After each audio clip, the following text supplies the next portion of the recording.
देखिए वो हमारे मैंने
सकते हैं। और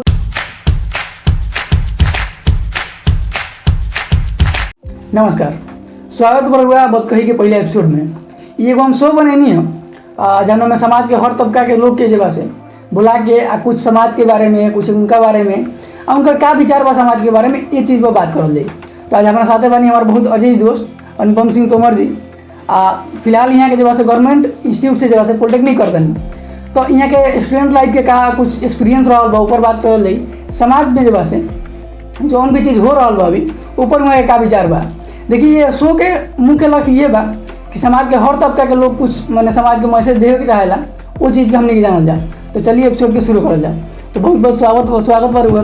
नमस्कार, मैं सभी का बहुत बहुत हार्दिक अभिनंदन करता हूं। और सबसे पहले मैं अपने अजीज दोस्त मेरे मित्र श्री राजन कुमार शर्मा जी को धन्यवाद अर्पित करना चाहता हूं कि उन्होंने अपने चैनल के माध्यम से मुझे एक अच्छा वक्ता होने के का प्रमाण देने का, आप सभी से अवगत होने का एक अवसर प्रदान किया है। और जिस प्रकार से इन्होंने चर्चा की कि छात्र जीवन में किन किन चीज़ों को मैंने एक्सपीरियंस किया है, किन किन चीज़ों का अनुभव मैंने प्राप्त किया है, उन सभी विषयों पर कुछ चर्चा करने का हम लोगों ने प्रयास किया। और समाज के कुछ लोगों को, मतलब सभी लोगों का अलग अलग विचारधारा होता है, उन सभी से अवगत कराने का इन्होंने अच्छा प्रयास किया है। उसके लिए मैं इनको बहुत बहुत हार्दिक इनका अभिनंदन करता हूँ और आप सभी का बहुत बहुत स्वागत है इस शो में। अच्छा देखिए वो हमारे मैंने मुद्दा बा कि थोड़ा सा भोजपुरी में बात कर जाए, अगर वो कंफर्टेबल होगी तो है ना, बिल्कुल बात करी जाई।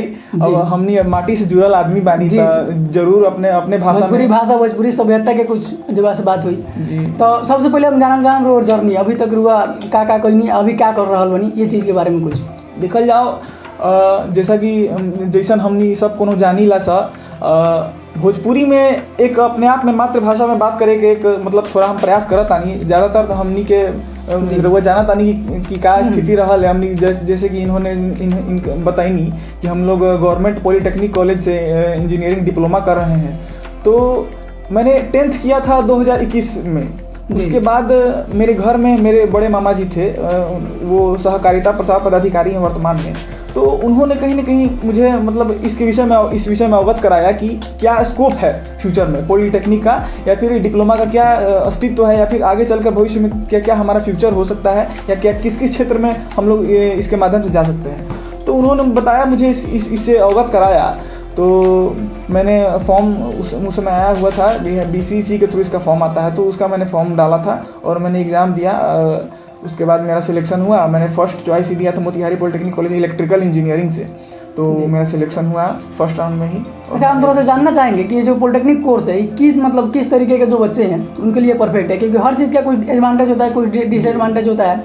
तो क्या लगता है आपको कौन से बच्चे हैं जिनको जो है पॉलिटेक्निक चूज करना चाहिए? जी, मेरे समझ से देखिए ये बहुत ही अच्छा प्रश्न है आपकी तरफ से जो किया गया है। क्योंकि आजकल मैं समाज में देखता हूँ बहुत ही ग्रेजुएशन तक चले जाते हैं लोग, जिन्हें ग्रेजुएशन फाइनल होता है वो लोग भी आकर डिप्लोमा करते हैं जी। तो इस चीज़ के लिए मैं बच्चों के अंदर एक मानसिकता का डेवलपमेंट इस चीज़ के प्रति होना चाहिए। और मैं मानता हूँ कि 10th क्लास के बाद से ही डिप्लोमा उचित है, अब मेरी विचारधारा के अनुसार। क्योंकि सर अगर आप देखेंगे तो बहुत लोग ग्रेजुएशन के बाद आते हैं, तो उनका तो कहीं ना कहीं एक समय इस विषय में बर्बाद हो चुका। अगर उन्हें टेक्निकल फील्ड में बचपन से ही जाने की इच्छा है तो मैं कहूँगा कि 10th के बाद ही डिप्लोमा उचित, क्योंकि ऑप्शन भी मतलब 10th के बाद खुल ही जाता है जी, बहुत ज़्यादा ऑप्शन खुल सकता है डिप्लोमा या फिर 12th के बाद बहुत लोग चाहते हैं बीटेक करना, बट अगर डिप्लोमा करना है, पॉलिटेक्निक करना है तो मैं समझूंगा कि 10th के बाद ही ये उचित है।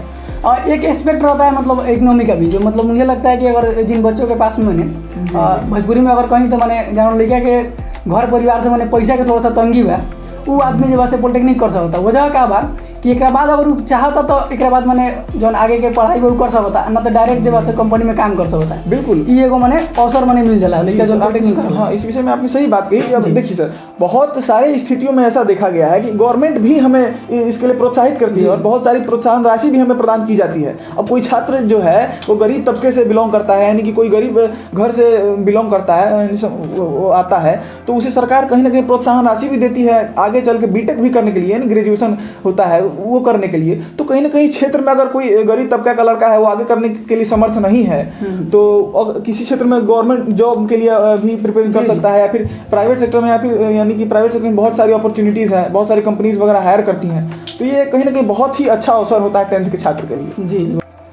हाँ, तो रुआ मैंने चलिए पॉलिटेक्निक के बारे में तो बता देनी।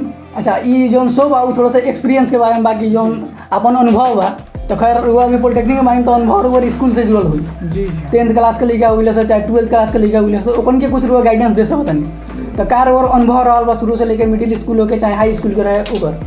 जी देखिए, अगर मैं अपने अनुभव के विषय में बात करूं तो मैं बचपन से ही कंपटीशन के क्षेत्र में मेरे घर में एक ऐसा माहौल क्रिएट कर दिया गया था, या फिर एक ऐसा कह सकते हैं कि एक ऐसा मतलब पूरा एटमॉस्फेयर मेरे घर में ऐसा बनाया गया था कि हाँ, लड़का को जो है कॉम्पिटिटिव माइंड अभी से ही प्रिपेयर करना। चूँकि हम सभी अब जानते हैं कि वैकेंसीज जो है भारत में किस प्रकार से आ रही हैं, तो मैं यही बताना चाहूँगा कि जो भी 10th के पहले के बच्चे हैं उन्हें पहले से ही इस चीज़ को लेकर के माइंड प्रिपेयर होना चाहिए कि फ्यूचर में कॉम्पिटिशन बहुत ही ज़्यादा हाई होने वाला है, हमें बहुत ही मतलब एक अच्छा कंपटीशन क्वालिफाई करना होगा।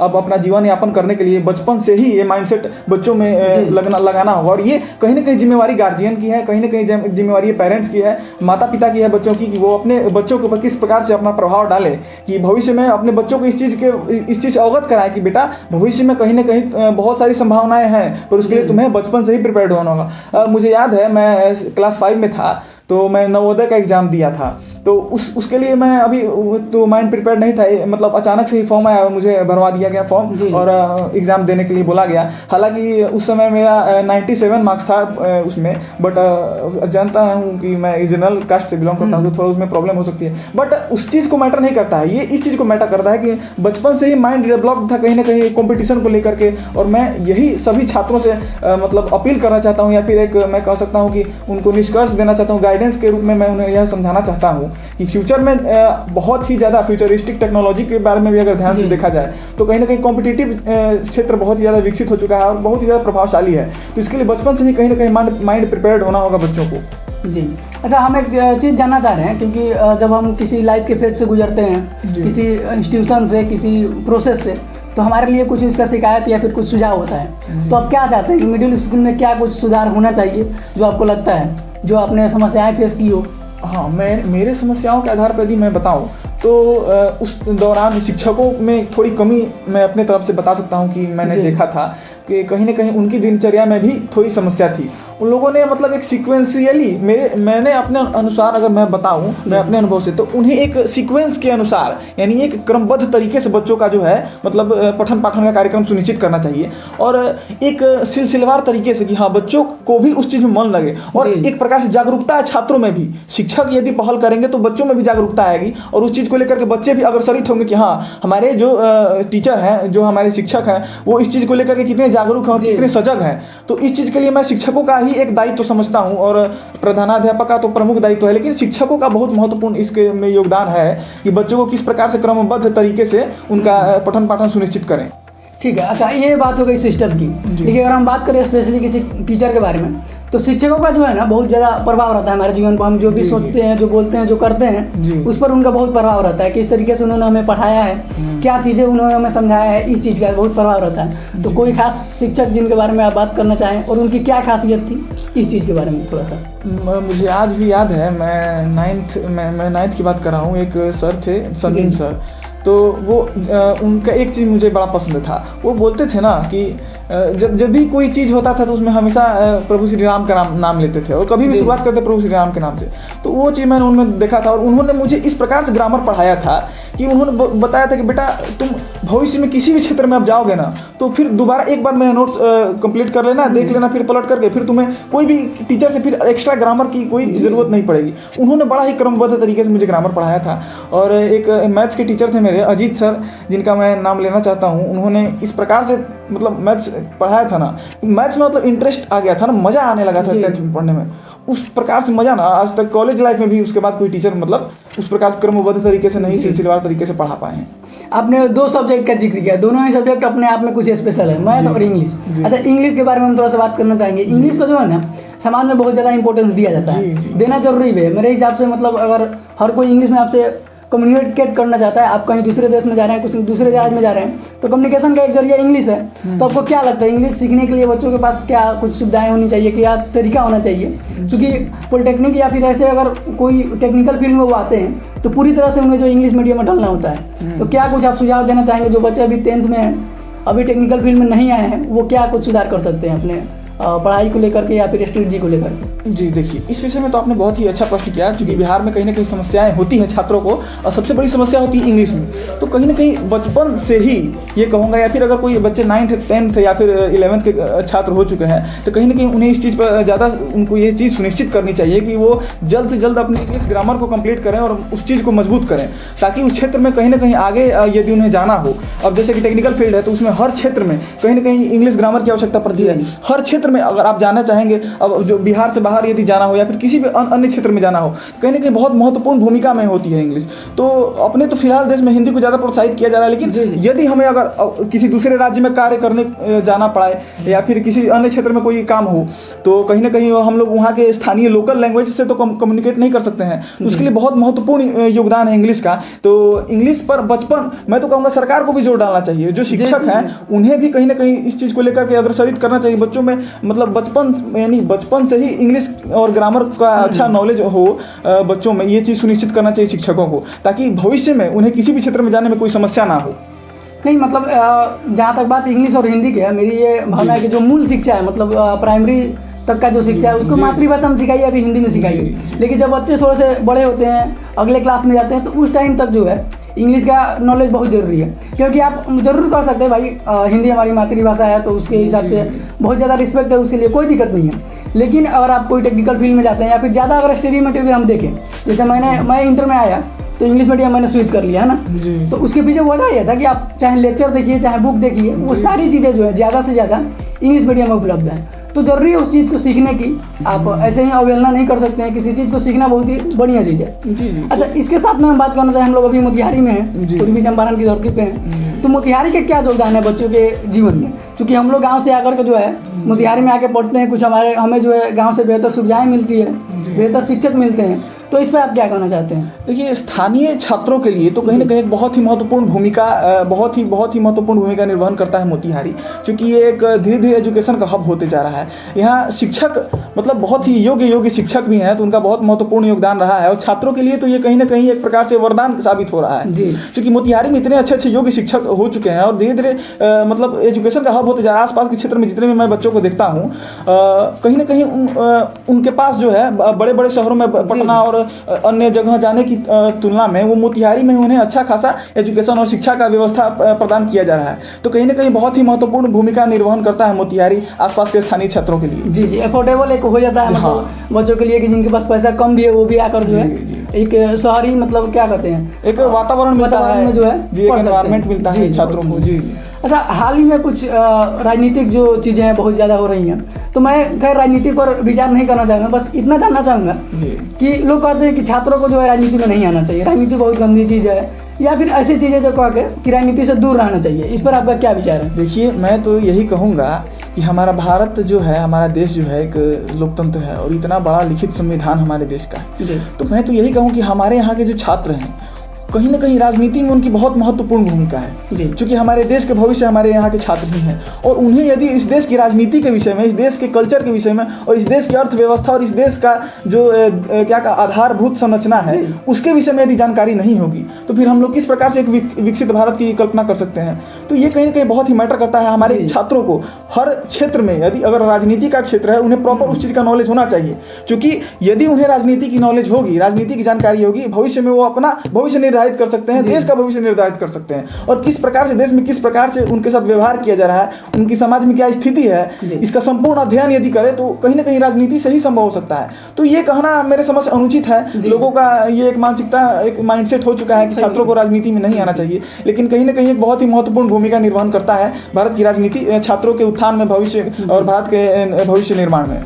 मेरा भी इस पर जो है ना पर्सनल मतलब जो ओपिनियन है ये है कि देखिए राजनीति जो है हमारे लाइफ का हर एस्पेक्ट जो है तय करता है। आप किस तरीके के स्कूल में पढ़ेंगे वो तय होता है आपके राज्य के, आपके देश के राजनीति से। आपका इलाज किस तरीके के हॉस्पिटल में होगा ये तय करता है आपका देश का, आपके राज्य का राजनीति। तो आप कैसे कह सकते हैं भाई कि छात्रों को राजनीति से दूर होना चाहिए?